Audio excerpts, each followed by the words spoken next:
네, 오늘은 우리 입술은 우리 것이니 라는 이 4절에 나와 있는 내용을 토대로 오늘 말씀을 나누고자 합니다. 여러분은 신앙생활에서 특히 성화의 여정에서 무엇이 가장 어렵게 느껴지십니까? 다양한 것이 떠오를 수 있을 것 같아요. 삶의 자리에서 타협하지 않는 것, 말씀을 지키며 살기 위해 몸부림치는 것, 이런 것들이 어렵게 느껴질 수도 있고, 또 신자로서 분별력을 가지고 삶의 각 상황들을 잘 해석해내는 게 어렵게 느껴질 수도 있고, 또 고난이 찾아왔을 때 그냥 그 와중에 믿음을 지켜낸다라는 것 자체가 굉장히 어렵게 느껴질 수도 있을 것 같습니다. 사실 그냥 우리가 신앙생활 하면서 마주하는 모든 게 어렵습니다. 우리는 여전히 죄악된 본성을 가진 채로 살아가기 때문에 거룩하신 하나님의 말씀을 따라 산다는 것 자체가 너무 어려워요. 쉬울 리가 없습니다. 그런데 저는 모든 것이 다 어렵지만 특히 이 말을 다스리는 것, 혀를 다스리는 게 정말 어렵다라고 느끼거든요. 어린 시절부터 저는 말로 죄를 짓고 싶지 않아서 발버둥을 쳐왔고, 또 말로 남에게 상처 주지 않고 싶어서 발버둥 쳐왔지만 끊임없이 실패하고 또 실패하고 사람들에게 상처를 주고 하는 제 모습을 수없이 마주했습니다. 여러분은 좀 어떠십니까? 여러분은 여러분의 혀를 잘 다스리고 계십니까? 이게 너무 어려워요. 사도 야고보는 이런 말을 했거든요. 야고보서 3장 2절 3절을 보면요, 우리가 다 실수가 많으니 만일 말에 실수가 없는 자라면 곧 온전한 사람이라 능히 온몸도 굴레 씌우리라. 우리가 말들의 입에 재갈 물리는 것은 우리에게 순종하게 하려고 그 온몸을 제어하는 것이라, 이렇게 말을 했거든요. 여기서 말하는 말들은 우리가 타는 말을 말하는 거예요. 타는 말들의 입에 재갈을 물리듯이 우리의 입에도 재갈을 물리지 않으면 우리의 경건은 헛것이 된다라고 야고보는 말을 합니다. 너무나도 무서운 말 아닙니까? 그러니까 우리가 교회에서 백날 첫날 경건한 척하고 사람들 앞에서 좋은 척 다 해도 혀를 다스리지 못하면 다 헛것이다 라는 게 성경의 가르침이라는 거예요.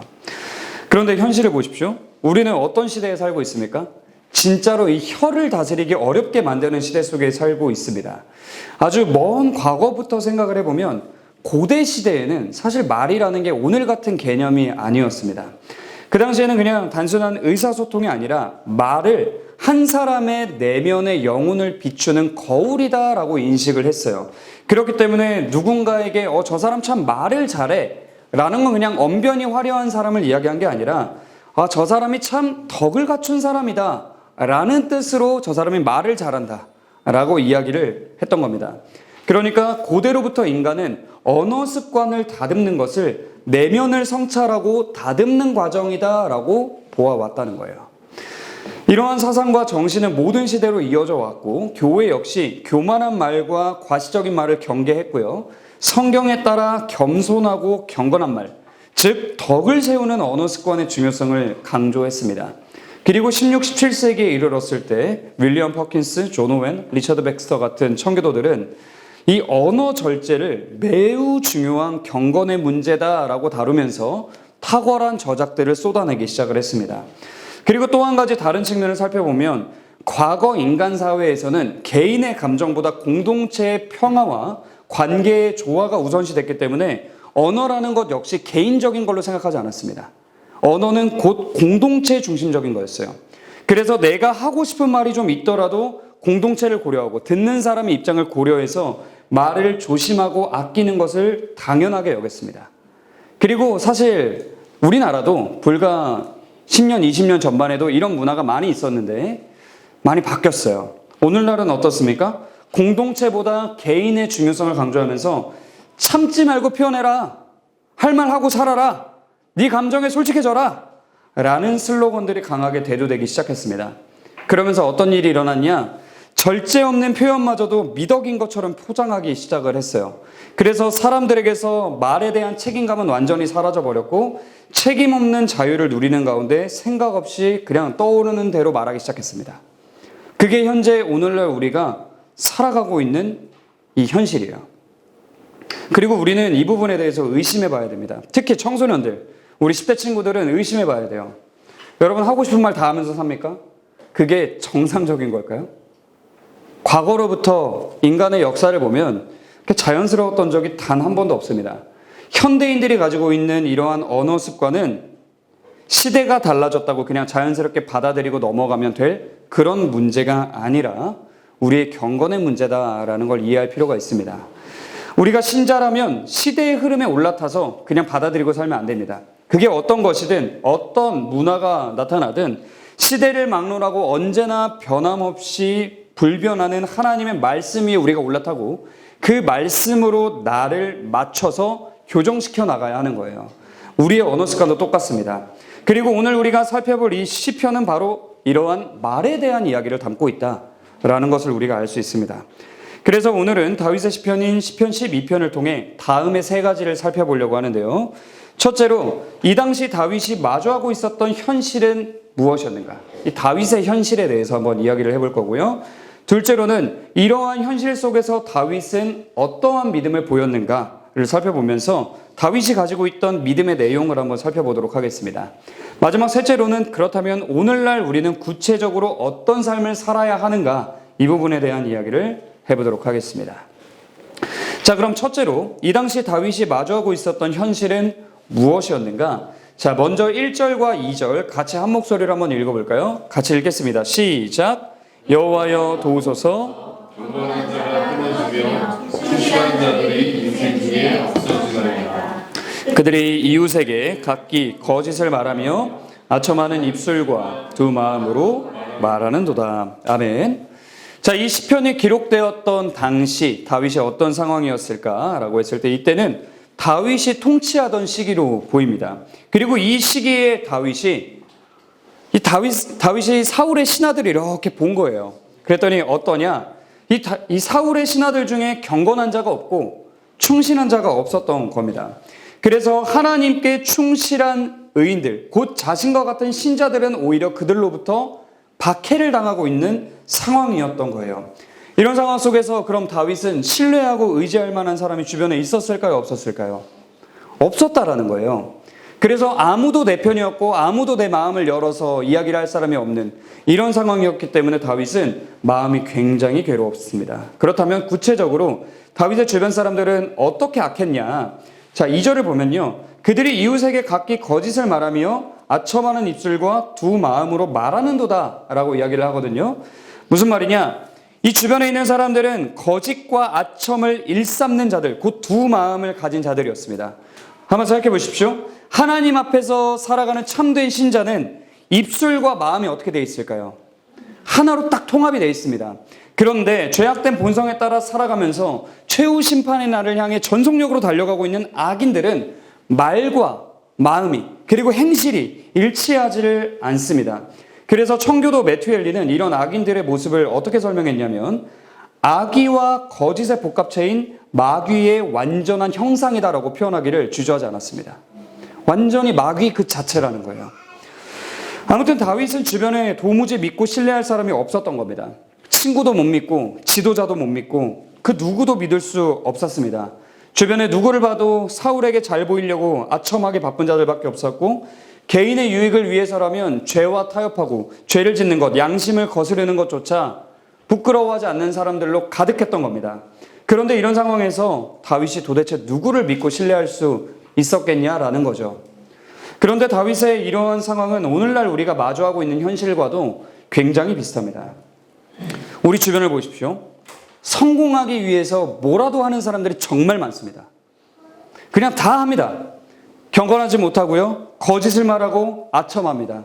두 마음을 품고 사는 사람들이 너무나도 많습니다. 그리고 신자인 우리가 거룩하게 살아보려고 말과 마음과 행실을 일치되게 한번 살아보려고 애써 노력하면 어떻게 합니까? 우리를 박해하는 거예요.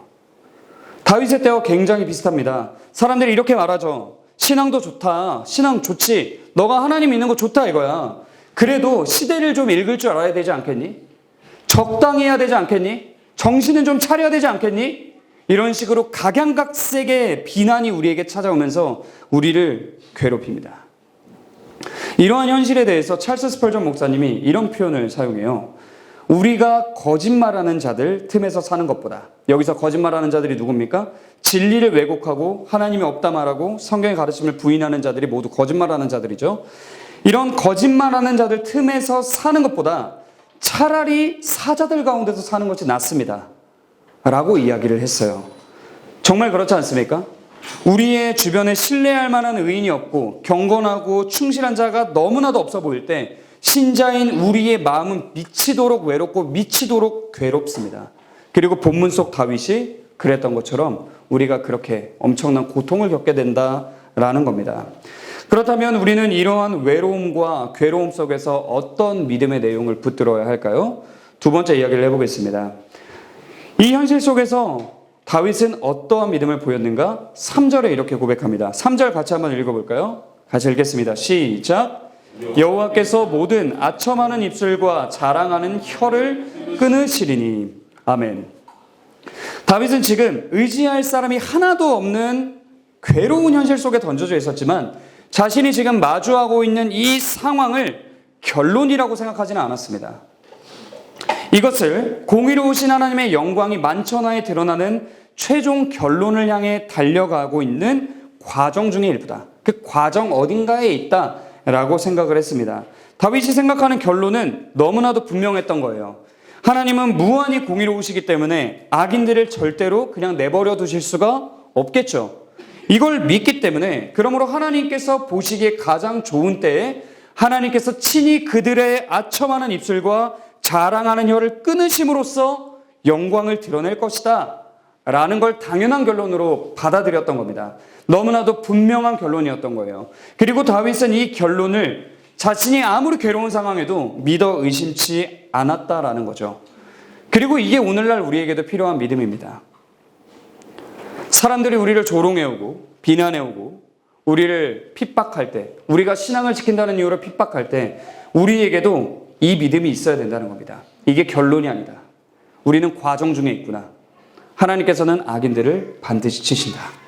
자, 그렇다면 질문이 여기서 생기는 건, 그럼 다윗은 하나님께서 그들을 치실 것을 어떻게 확신할 수 있었을까? 우리가 여기까지 나아가는 게 중요합니다. 4절 같이 한번 읽어볼까요? 같이 읽겠습니다. 시작. 그들이 말하기를 우리의 혀가 이기리라. 우리 입술은 우리로으니 우리는 주관할 자 누구리요 함이로다. 아멘. 자, 여기서 보면 뭐가 드러나냐? 악인들의 교만이 드러나고 있습니다. 그들은 지금 뭐라고 말합니까? 오늘 설교 제목이죠. 우리 입술은 우리 것이니. 곧 자신들의 혀와 입술과 말이 자기 것이다 라고 이 사람들이 생각을 했다는 거예요. 그리고 오늘날의 많은 사람들도 이렇게 생각합니다.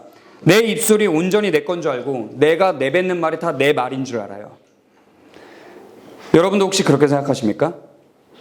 단호하게 말씀드릴게요. 여러분, 우리가 만약에라도 그렇게 생각하면 우리는 하나님께 대한 반역자입니다. 이게 무슨 말인지 쉽게 이해할 수 있도록 이 부분을 정말 탁월하게 풀어낸 폴트린 목사님의 말을 좀 빌려오고 싶은데요. 한번 들어보십시오. 아담과 하와가 서로 대화를 나누었다는 것은 그들이 모든 피조물 중에서 독특한 존재임을 드러내는 것이다. 그들은 자신들의 생각과 소원과 감정을 가질 수 있었고 그것을 서로 나눌 수 있었다. 이런 면에서 그들은 하나님과 같았다. 말을 할 수 있었던 것이다. 하나님께서는 우리의 말을 창조하셨고 가치를 부여하셨다. 말은 하나님께 속한 것이고 하나님께서는 우리에게 말을 주셨다. 그래서 우리는 말로써 하나님을 알 수 있으며 말을 통해 하나님께 쓰임받는다. 이것은 말이 우리에게 속해 있는 것이 아니라는 것을 의미한다. 여러분, 무슨 말인지 이해되십니까? 우리의 말은 누구에게 속했다고요? 하나님께 속했다라는 겁니다. 또한 인간의 제일 되는 존재 목적이 뭡니까? 웨스민스터 소유리 문답, 대요리 문답, 일문답을 보면 나오죠. 하나님께 영광 돌리는 게 우리의 우선되는, 제일 되는 존재 목적입니다. 그래서 하나님께서는 이 목적을 위해 우리가 하나님께 영광을 돌리도록 우리의 말을 창조하셨다라는 것을 우리가 반드시 알아야 합니다. 그러므로 우리는 우리의 입술을 하나님의 기준에 합당한 말로 가득 채우고 그 말로 하나님의 영광을 드러내야만 하는 겁니다. 그런데 4절을 보면 어떻습니까? 악인들은 입술이 자신들의 것이라고 생각하면서 아무 말이나 내뱉습니다. 결국 이들은 극악무도한 교만 가운데 말의 질서를 왜곡하며 하나님께 반역하고 있는 겁니다. 하나님께서 친히 세우신 창조 질서를 왜곡하며 말이 나의 것이다 라고 이야기하면서 하나님께 적극적으로 반역하고 있는 거예요. 그리고 다윗은 이와 같이 교만한 자들의 결과를 분명히 알았습니다. 잠언에 보면 잠언 8장 13절에 보면 이런 말씀이 있습니다. 여호와를 경외하는 것은 악을 미워하는 것이라. 나는 교만과 거만과 악한 행실과 패역한 입을 미워하느니라. 그리고 잠언 6장에 보면요. 여호와 하나님께서 교만한 눈과 거짓된 혀를 미워하시고 싫어하신다라고도 이야기를 합니다. 그렇다면 여러분, 무한히 선하시고 공의로우신 하나님께서 미워하시고 싫어하시는 것을 어떻게 하실까요? 반드시 심판하십니다. 이게 성경에 너무나도 분명한 가르침 아닙니까? 그리고 다윗은 이 가르침을 잘 알고 있었던 겁니다. 그래서 그들이 멸망하게 될 것이다라는 확신을 가졌다라는 거죠. 오늘날에 우리도 다윗이 알았던 이 사실을 분명하게 알아야 합니다. 교만한 악인들은 심판을 받게 됩니다. 이건 확정된 미래입니다. 그러므로 신자인 우리는 악인들로부터 말로 핍박을 당하든 다른 방식으로 핍박을 당하든 그들에게 임할 심판을 기억하며 인내해야 됩니다. 이 믿음이 오늘 우리에게 필요한 거예요. 그리고 이 믿음만이 고난 중에 우리를 바르게 일어서도록 도와준다라는 사실을 우리는 기억해야 합니다. 그런데요, 이러한 심판에 대한 경고는 동시에 우리를 향해서도 엄청난 경고를 하고 있다라는 사실까지 우리가 기억해야 됩니다. 이게 무슨 말입니까? 악인들의 말로 인해 괴로울 때 저 교만한 자들은 공의로우신 하나님께 반드시 심판을 받게 될 거야 라는 정도의 생각만 가지고 그냥 넘어가서는 안 된다는 겁니다. 여러분 생각해 보십시오. 다윗이 과연 악인들이 말로 자신을 핍박해올 때 이렇게 생각하고 끝냈겠습니까? 저들의 결론은 심판이지만 뭐 난 괜찮아 하고 그냥 이렇게 가볍게 넘어갔을까요? 절대로 그럴 리가 없습니다. 오히려 다윗은 함부로 혀를 놀리고 악한 언어 습관을 가진 교만한 자들이 심판을 받게 될 것을 믿었기 때문에 동시에 그 사실을 두려워했을 겁니다. 무슨 말입니까? 성경에 이러한 가르침은 언제나 동시에 그게 너일 수도 있다라고 가르치기 때문이에요. 하나님께서 교만한 입을 심판하신다면 내 입이 교만할 때 내가 심판을 받을 수도 있는 겁니다. 그렇기 때문에 다윗은 이게 나를 향한 경고이기도 하구나 라는 사실을 잊지 않았습니다. 악인들을 향한 하나님의 심판이 확실한 결론이라면 우리는 자신의 상태를 돌아보지 않을 수 없습니다. 그러나 우리의 죄악된 본성은 어떻습니까? 자꾸만 나를 보지 못하게 만들고 남을 판단하고 정죄하게 만듭니다. 그래서 자신을 끊임없이 과대평가하게 만듭니다. 나는 그럴듯한 존재인 것처럼 포장하게 만든다는 거예요. 이 정도면 괜찮지 뭐. 나 정도면 저 사람보다는 낫잖아. 나 정도면 충분하지. 이런 생각을 자꾸만 갖게 된다는 겁니다. 우리는 이러한 죄악된 본성을 인지하고 자꾸만 남에게로 향하는 시선을 다시 붙들어서 나에게로 돌이켜야 됩니다. 그리고 나 자신을 먼저 정직하게 바라보아야 하는 거예요. 나는 어떠한가? 남을 정죄하기 전에 나는 어떠한가? 이걸 열심히 돌아봐야 된다는 겁니다. 다윗은 분명 이러한 과정을 수없이 겪고 또 겪었던 자였기 때문에 자신의 상태를 하나님 앞에서 정직하게 돌아보는 자였기 때문에 남들과 자신을 비교하며 그래도 내가 저들보다는 낫지 않은가? 라고 상대평가를 하는 자가 아니라 하나님의 완전하신 율법 앞에서 자신을 절대평가해보는 자였습니다. 여러분, 신앙은 상대평가가 아닙니다. 내가 하나님 앞에 서는 거예요. 내가 남들보다 잘한다고 구원받는 게 아닙니다. 내가 하나님 앞에서 잘해야 되는 거예요. 하나님의 절대적인 기준 앞에서 충성된 종이 되어야 하는 겁니다. 그리고 끊임없이 하나님께 자비를 구하며 회개하고 하나님의 말씀을 주야로 묵상하며 하나님의 뜻에 자신을 맞춰가기에 목숨 걸어야 되는 겁니다. 다윗이 그랬던 것처럼 우리가 그 길을 가야 하는 거죠. 결국 우리에게는 오늘 이 말씀을 통해 두 가지 믿음이 요구됩니다. 먼저 아첨하는 입술과 자랑하는 혀, 비성경적인 언어 습관을 가진 자는 하나님께서 반드시 치신다, 악인들을 치신다라는 것을 믿어야 합니다. 그리고 둘째로 그게 나일 수도 있다라는 것을 믿어야 합니다. 사랑하는 여러분, 여러분에게는 이 두 가지 믿음이 공존하십니까? 많은 경우 우리는 한쪽으로 치우치게 됩니다. 그러나 우리에게는 이 두 가지 믿음이 다 있어야 합니다. 그리고 이 두 가지 믿음을 가지고 있었던 다윗이 이어서 이렇게 고백을 합니다. 5절부터 8절 같이 한번 읽어볼까요? 같이 읽겠습니다. 시작. 여호와의 말씀에 가련한 자들의 눌림과 이간자들의 탄식으로 말미암아 내가 이제 일어나 그가 원하는 안전한 집에 우리가 시오다. 여호와의 말씀은 순결하며 흑도가니에 7번 단련한 은 같도다. 여호와여 그들을 지키사 이 세대로부터 영원까지 보존하시리라. 비열함이 인생 중에 높임을 받는 때에 악인들이 곳곳에서 날뛰는도다. 아멘. 여기서 중요한 핵심은 다윗의 고백의 내용을 보면요, 다윗은 하나님이 신자의 탄식을 외면하시는 분이 아니시다라는 사실에 집중하고 있습니다. 왜 이렇게 고백합니까? 과거를 돌아봤기 때문이에요. 여러분 성경을 보십시오. 대표적으로 출애굽기 2장을 보면 이스라엘 백성들이 신음합니다. 고통 중에 하나님 앞에서 탄식합니다. 그랬더니 하나님께서 어떻게 하시냐? 그 소리를 들으시고 그들을 외면치 않으셨다라고 이야기합니다. 이처럼 성경 어느 곳을 봐도 하나님께서는 신자의 탄식을 단 한 번도 외면하신 적이 없습니다. 그렇기 때문에 다윗은 자신의 시대에도 동일한 하나님의 역사가 일어날 것을 믿었던 거예요.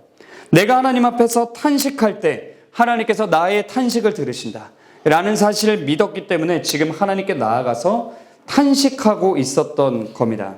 그리고 이렇게 할 때 하나님께서 어떻게 하시냐? 5절의 고백처럼 될 것을 믿었던 겁니다. 이제 일어나 그를 그가 원하는 안전한 지대에 두실 것이다. 이 사실을 믿음으로 다윗은 하나님께 나아갔던 겁니다. 그리고 이것은 바로 우리가 이 악한 세상 속에서 너도 나도 절제 없는 말을 쏟아내며 교만함을 드러내는 시대 속에서 신자인 우리가 마땅히 보여야 할 태도이기도 합니다. 하나님께서 악인들의 입술과 혀를 치실 것이고 그들을 심판하실 것이지만 아직 그때가 이르렀어요? 안 이르렀어요? 이르지 않았습니다. 그렇기 때문에 하나님께서 예비하신 완전한 그날이 오기까지 우리는 기다려야 됩니다. 믿음으로 기다려야 돼요. 어떻게 믿음으로 기다립니까? 다윗이 했던 것처럼 하나님 앞으로 나아가서 믿음으로 탄식하며 기다려야 되는 겁니다. 우리는 하나님의 심판이 늦어진다고 해서 절대로 그들의 악한 언어 습관에 동화되어서는 안 됩니다. 세상 사람들이 무신론적인 언어를 쏟아낸다고 해서 거기에 휩쓸려서도 안 됩니다. 우리는 그저 하나님께 나아가서 믿음으로 탄식하고 또 탄식의 자리에서 다윗처럼 이렇게 고백해야 됩니다. 여호와의 말씀은 순결하며 흙 도가니에 7번 단련한 은 같도다. 무슨 의미입니까? 이런 거죠. 하나님, 세상 사람들은 온갖 교만하고 악한 말로 자신들의 입술을 채우고 있습니다. 그러나 주님, 인간의 말은 변덕스럽고 기만적입니다. 불순물 덩어리입니다. 그러나 무한히 아름다우신 하나님의 말씀은 도가니에 7번 단련한 은처럼 완벽하고 순결합니다. 더러움이 없습니다. 찌꺼기가 없습니다. 어느 때나 하나님의 말씀만이 옳습니다. 그러므로 하나님, 제가 사람들의 말에 휘둘리지 않겠습니다. 저는 언제나 하나님께서 제게 약속하신 것들을 의심하지 않고 붙들겠습니다. 이렇게 고백했다는 거예요. 그래서 다윗은 끝까지 하나님을 의심하지 않으며 이렇게 고백합니다. 7절이죠. 여호와여 그들을 지키사 이 세대로부터 영원까지 보존하시리이다. 하나님께서 보존하신다는 걸 믿었습니다. 신자를 지키시는 하나님을 철통같이 믿었던 겁니다. 결국 다윗은 고난 중에 탄식하며 입술을 무엇으로 가득 채운 겁니까? 세상 사람들을 따르지 않았습니다. 오히려 하나님의 말씀으로 입을 가득 채웠습니다. 하나님을 향한 믿음의 내용으로 입술을 가득 채웠던 겁니다. 그런데 이것을 조금 다른 측면에서도 한번 생각해 볼까요? 여러분, 다윗은 지금 주변에 어떤 사람들이 많습니까? 자신을 억울하게 만드는 말을 쏟아내는 사람들이 사방에 깔려 있는 거예요. 그런데 지금 다윗은 이 태도를 통해 뭐를 이야기하고 있는 거냐? 그냥 억울함을 당하기로 선택했다는 거예요. 이게 무슨 말입니까? 입술을 열어서 악한 그들에게 악한 말로 대응할 수 있을까요? 없을까요? 있습니다. 우리도 누가 악하게 말하면 악하게 대답할 수 있잖아요. 갚아줄 수 있잖아요. 그러나 다윗은 그걸 하지 않겠다고 하는 겁니다. 그냥 그들 앞에서는 입을 닫고 그 대신 하나님 앞으로 나아가서 탄식하며 하나님의 말씀을 되뇌이고 믿음을 고백하겠다 라고 결단했다는 겁니다. 앞에서 살핀 야고보서의 말씀처럼 말로 실수하는 자가 되느니 억울하고 분해도 내 입에 재갈을 물리고 하나님 앞으로 나아가겠다. 내가 대응할 수 있는 능력이 없는 게 아니지만 나는 참겠다. 안 하겠다 라고 결단을 했다는 겁니다. 그리고 이것이 바로 예수 그리스도께서 우리에게 명하신 자기 십자가를 지는 삶 아니겠습니까? 예수님이 말씀하십니다. 누구든지 나를 따라오려거든 자기를 부인하고 자기 십자가를 지고 나를 따를 것이니라. 여러분 생각해 보십시오. 우리의 죄악된 본성은 어떻습니까? 말을 해야 직성이 풀립니다. 상대방이 나를 공격해 올 때 입을 열어서 악을 쏟아내야 직성이 풀리고 악을 악으로 갚아줘야 직성이 풀립니다. 심지어는 어떻습니까? 상대방이 선을 행해도 거기에다가 악한 말을 쏟아내고 싶은 게 우리의 패역한 본성입니다. 상대방이 아무 잘못 안 해도 내 기분대로 말하고 싶은 게 우리의 죄악된 본성입니다. 이게 우리의 비참한 현실이란 말이에요. 이 본성을 십자가에 못 박고 거스르며 부인해야 됩니다. 이것이 다윗의 믿음이었고 오늘날 우리가 동일하게 보여야 마땅한 믿음이다 라는 겁니다. 악한 말을 쏟아내고 싶을 때 그 악한 말을 십자가에 못 박으십시오. 그럼 셋째로, 그렇다면 오늘날 우리는 구체적으로 어떤 삶을 살아가야 하는지 이야기를 해보도록 하겠습니다. 첫째로, 우리는 이 세대가 얼마나 패역한지를 인식해야 되고 나의 언어를 바꿔야 됩니다. 로마서 12장 2절에 사도 바울이 이렇게 얘기합니다. 너희는 이 세대를 본받지 말고 오직 마음을 새롭게 함으로 변화를 받아 하나님의 선하시고 기뻐하시고 온전하신 뜻이 무엇인지 분별하도록 하라. 여러분, 오늘날 우리가 살아가고 있는 이 세대는 말을 아무렇게나 쏟아내면서 그게 권리인 줄 알고 할 말과 못할 말을 구분하지 못하는 방향으로 나아가고 있습니다. 여러분, 이것이 얼마나 패역한 일입니까? 성경은 분명히 말합니다. 야고보서 3장 6절에 보면요, 혀는 곧 불이요 불의의 세계라. 혀는 우리 지체 중에서 온몸을 더럽히고 삶의 수레바퀴를 불사르나니 그 사르는 것이 지옥불에서 나느니라. 무슨 말인지 이해되십니까? 우리가 사는 현실은 온몸을 더럽히고 삶을 지옥으로 만드는 일을 권리라고 주장하고 있다는 겁니다. 그 어떠한 필터링도 없이 마음껏 표현하라고 부추기고 있습니다. 지옥에 가라는 겁니다. 너의 삶을 불살라라.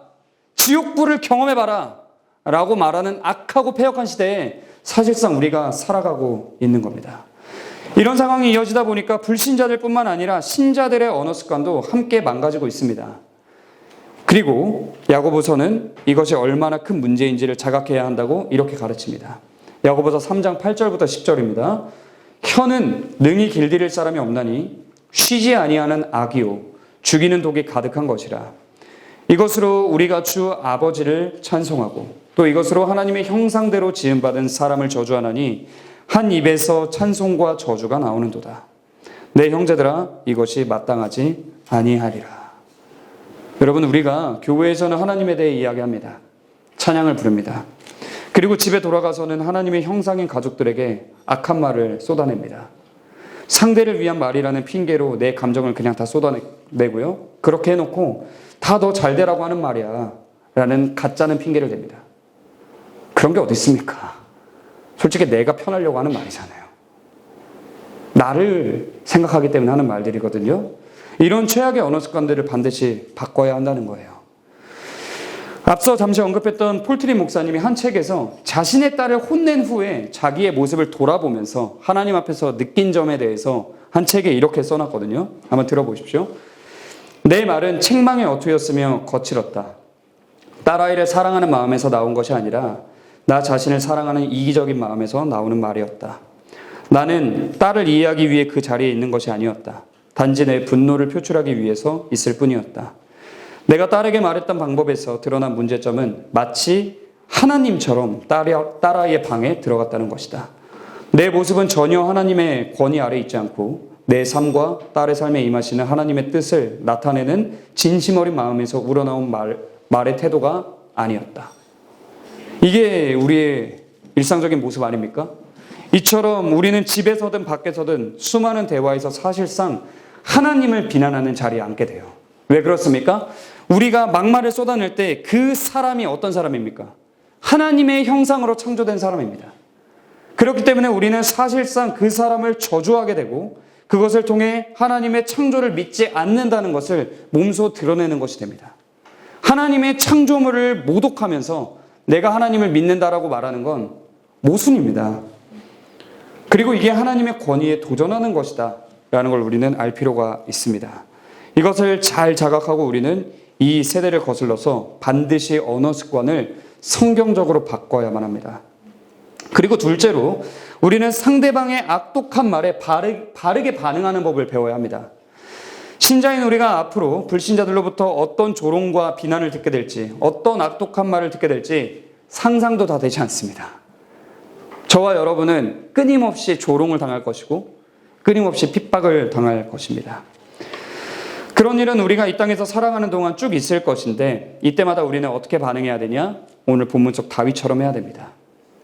그들에게 악독한 말로 대응하느니 입을 닫으십시오. 입을 닫고 하나님께 나아가 탄식하며 하나님의 말씀을 붙들어야 합니다. 말로 실수하는 자가 되느니 억울하고 분해도 입에 재갈을 물려야 한다.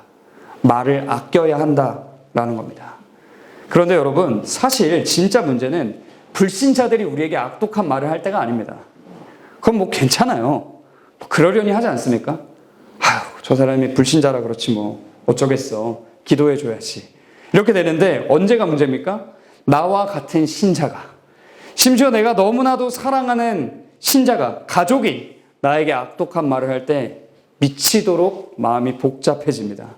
별 생각이 다 들어요. 이 사람에게 신앙이라는 건 뭐지? 이 사람이 도대체 나를 어떻게 생각하는 거지? 어떻게 나한테 이럴 수 있지? 이런 생각들이 끊임없이 들어옵니다. 이때 제일 속상한 거예요. 그래서 우리는 이런 상황이 펼쳐지면 자신의 권리를 더 주장하고 싶고요. 성경을 앞세워서 뭐라고 하고 싶고 내가 재판장의 자리에 앉아서 상대방에게 한마디 하고 싶어집니다. 공감되지 않으십니까? 그러나 성경은 그때 뭐라고 말합니까? 에베소서 4장 15절에 보면 이렇게 말합니다. 오직 사랑 안에서 참된 것을 하여 범사에 그에게까지 잘할지라. 그는 머리니 곧 그리스도라. 이게 무슨 말인지 아십니까? 우선 우리는 그 상황에서 사랑하는 마음을 지켜야 한다는 겁니다. 오직 사랑 안에서 사랑을 지켜야 됩니다. 이 사람이 잠시 영적 전쟁에서 패배하였을 뿐이구나. 이 사람이 잠시 마귀의 속삭임에 따라 넘어졌구나. 원래 이런 모습이 아닌데 이 사람이 지금 시험에 들었구나 라고 생각하면서 여전히 이 사람은 내가 사랑해야 마땅한 나의 사랑스러운 형제구나 라는 생각을 기억하는 것이 중요합니다. 그리고 사랑하는 마음으로 그 사람을 위해 입을 닫고 속으로 기도해야 됩니다. 그러면서 동시에 지금 내가 내 마음 상태 그대로 말을 내뱉으면 죄를 짓게 되겠구나, 싸움만 나겠구나 라는 것을 인지하며 말을 아껴야 됩니다. 그리고 나서 여기서 보면 사랑 안에서 참된 것을 하라고 하잖아요. 참된 걸 뭘 해야 됩니까? 두 사람이 어느 정도 진정되었을 때 사랑으로 참된 것을 해야 된다는 거예요. 그 참된 것은 뭐냐? 하나님의 말씀 앞에 같이 서는 겁니다. 우리가 막 이 정욕이 불타오르고 분노하기 시작하면 하나님 말씀 앞에 바르게 못 섭니다. 그래서 두 사람이 다 어느 정도 진정이 됐을 때 하나님의 말씀 앞에 같이 서서 서로의 삶을 돌아보고 내가 가지고 있는 죄악된 본성을 돌아보고 서로에게 사랑으로 권면을 해줘야 된다라는 겁니다. 결국 불신자로부터든 신자로부터든 악독한 말을 듣게 되면 우리는 다윗처럼 그들에게 입을 닫고 하나님께 나아가 탄식하며 기도하고요. 또 탄식의 자리에서 사람의 말이 아니라 하나님의 말씀에 집중하고 그 사람이 신자라면 하나님의 말씀을 함께 나누며 함께 그리스도께로 자라나가야 된다라는 걸 말하고 있는 겁니다. 자, 그리고 셋째로 우리는 외부를 탓하는 언어 습관으로부터 멀어져야 합니다. 여기에는 두 가지 유형이 있어요. 첫째는 저 사람이 먼저 나한테 그래서 그런 거예요 라는 식으로 말하면서 남을 탓하는 것이 있고, 둘째는 제가 자라온 환경이나 타고난 성격이 그래서 어쩔 수 없는 거예요 라며 과거를 탓하는 경우가 있습니다. 남을 탓하거나 나의 과거를 탓하거나 다 뭡니까? 둘 다 나에게 잘못이 있다는 거예요, 없다는 거예요? 없다는 거예요. 다 외부 잘못이라는 겁니다. 이게 뭡니까? 자기 의의를 끝까지 드러내는 거예요. 난 잘못 없다. 다 너 때문이야. 다 상황 때문이야. 다 환경 때문이야. 첫 번째 유형에 대해서는 예수님이 이렇게 말씀하셨습니다. 어찌하여 형제의 눈 속에 있는 티는 보고 내 눈 속에 있는 들보는 깨닫지 못하느냐. 무슨 말이에요? 상대의 죄만 확대하지 말고 먼저 너 자신을, 너의 죄부터 돌아보고 돌이켜라 라고 말씀하시는 겁니다. 예수님은 언제나 우리에게 남들이 바뀌면 너가 바뀔 수 있어 라고 얘기하시지 않으세요. 언제나 뭐라고 하십니까? 너가 먼저 바뀌면 모든 것이 달라진다 라고 이야기합니다. 그래서 우리는 내가 먼저 바뀌어야 됩니다. 그리고 두 번째 유형에 대해서 성경은 이렇게 말합니다. 고린도후서 5장 17절에 보면 그런즉 누구든지 그리스도 안에 있으면 새로운 피조물이라 이전 것은 지나갔으니 보라 새 것이 되었도다. 여러분 무슨 말입니까? 우리가 정말 거듭난 신자라면 우리는 더 이상 과거의 그 사람이 아니라는 겁니다. 과거의 변화의 가능성이 하나도 없는 비참하고 연약한 그 사람이 아니라는 겁니다.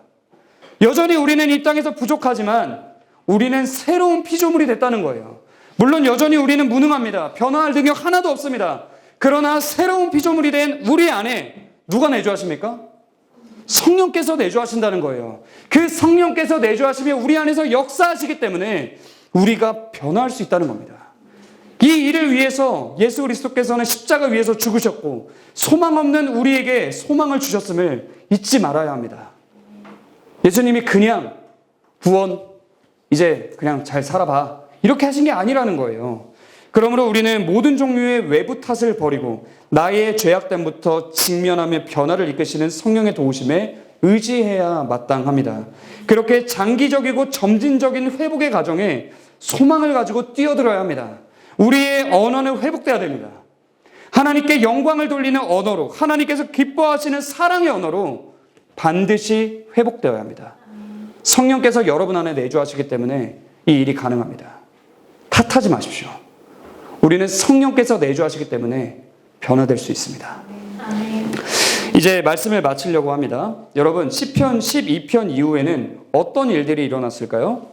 세상의 패역함에 휩쓸리지 않고 입술을 지키며 믿음을 지켰던 다윗은 7절의 말씀처럼 자신의 세대로부터 영원까지 보존되는 은혜를 누렸습니다. 이 땅에서 하나님의 돌보심을 받은 다윗은 지금도 하나님 나라에서 하나님의 풍성한 돌보심을 누리고 있어요. 그럼 반대로 사울에게 아첨하며 진리를 왜곡한 자들은 사울과 함께 어떻게 됐을까요? 3절 말씀처럼 됐습니다. 심판을 받았고 이 땅에서 끊어졌습니다. 그리고 하나님의 은혜가 완전히 끊어진 지옥 형벌을 받게 됐습니다. 잠언에는 이런 말씀이 있습니다. 잠언 18장 20절, 21절을 보면요. 사람은 입에서 나오는 열매로 말미암아 배부르게 되나니 곧 그의 입술에서 나오는 것으로 말미암아 만족하게 되느니라. 죽고 사는 것이 혀의 힘에 달려나니 혀를 쓰기 좋아하는 자는 혀의 열매를 먹으리라. 여러분 이게 무슨 말인지 아십니까? 하나님의 형상으로 창조된 우리의 말은요. 하나님과 닮아 있습니다. 하나님이 이 천지를 창조하실 때 뭘로 창조하셨어요? 말씀으로 창조하셨습니다. 말씀하시니 모든 것이 이루어졌습니다. 마찬가지로 하나님의 형상으로 지음받은 우리의 말 역시 하나님 같지는 않지만 강력한 영향력을 가지고 있다는 걸 알아야 됩니다. 이 강력한 영향력 때문에 우리가 말을 하면 열매를 맺습니다. 그러므로 내가 타락한 언어를 바꾸지 않으면 내가 망가지는 거예요. 가정이 망가집니다. 교회가 망가집니다. 맨날 죽겠다, 힘들다. 이거 어떻게 해야 되지? 난 몰라. 큰일 났어. 진짜 그렇게 된다는 거예요. 믿음의 언어로 입술을 채우지 않을 때 우리의 삶은 끊임없이 망가진다는 것을 여러분 꼭 기억해야 됩니다. 그렇기 때문에 다윗은 보존되었고 사울에게 아첨하는 자들과 사울은 멸망한 겁니다. 열매를 맺은 거예요. 사랑하는 여러분, 여러분은 어느 길을 가시겠습니까? 하나님 앞에서 결단하십시오. 다윗의 길을 가겠다고 결단하셨으면 좋겠습니다. 그리고 여러분 명심하십시오. 우리 주 예수 그리스도께서는 십자가 위에서 값을 치르시고 우리를 다시 사셨고 그냥 우리를 사시고 끝낸 게 아니라 우리의 입술도 다시 사셨습니다. 그러므로 우리가 정말로 예수 그리스도의 십자가 보혈을 믿는 하나님의 자녀라면 우리는 이 본문 속 4절에 있는 고백이 아니라 이렇게 고백해야 됩니다. 우리 입술은 주님의 것이니. 이렇게 고백하며 날마다 입술을 지키고 서로에게 사랑을 담아 정말로 예쁘게 말하고 상대방에게 하나님의 사랑을 전해주는 그런 자들이 되어야 합니다. 하나님의 창조 목적에 맞게 하나님의 영광을 드러내는 일에 입술을 사용해야 됩니다. 저와 여러분이 그리고 우리 바른길 교회가 정말 그렇게 말을 통해 하나님의 영광을 풍성히 드러내는 아름다운 교회가 되기를 주님의 이름으로 축원합니다.